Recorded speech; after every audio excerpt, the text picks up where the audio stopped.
4 പേരെയും കേഡൽ ജിൻസൺ കൊന്നെന്നാണ് പോലീസ് നിഗമനം. മുഖ്യമന്ത്രിയുടെ ഔദ്യോഗിക വസതിയിൽ നിന്ന് വിളിപ്പാടകലെ ചെറിയൊരു പുക ഉയർന്നാൽ പോലും ശ്രദ്ധിക്കപ്പെടുന്ന സ്ഥലം.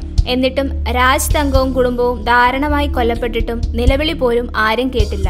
അത്ര ആസൂത്രിതമായിരുന്നു അവരുടെ കൊലയെന്നാണ് പോലീസിന്റെ നിഗമനം. മയക്കിയ ശേഷം കൊലപ്പെടുത്തിയ സാധ്യതയാണ് പോലീസ് തിരയുന്നത്. വിഷം കൊടുത്തു കൊന്നതാകാമെന്നും വിലയിരുത്തുന്നു. പോസ്റ്റ്മോർട്ടം റിപ്പോർട്ട് കിട്ടിയാലേ ഇത് വ്യക്തമാവുകയുള്ളൂ. രാജ് തങ്കത്തിന്റെ കുടുംബ പശ്ചാത്തലത്തെക്കുറിച്ചാണ് പോലീസ് പ്രധാനമായും അന്വേഷിച്ചത്.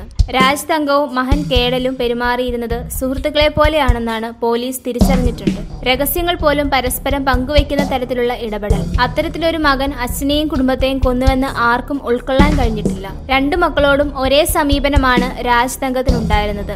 ഓസ്ട്രേലിയയിൽ പഠനം പൂർത്തിയാക്കിയ കേഡൽ 2 കൊല്ലത്തിലധികമായി തിരുവനന്തപുരത്ത് തന്നെയായിരുന്നു ഉണ്ടായിരുന്നത്. കൂടുതലും വീട്ടിനുള്ളിലായിരുന്നു താമസം. പെരുമൺ ദുരന്തമുണ്ടായ 1988 ജൂലൈ 8-നായിരുന്നു കേഡലിന്റെ ജനനം. രാജ് തങ്കവും ഡോക്ടർ ജീൻ പത്മയും തമ്മിൽ അഭിപ്രായ വ്യത്യാസങ്ങളുണ്ടായിരുന്നുവെന്നും പോലീസ് തിരയുന്നുണ്ട്.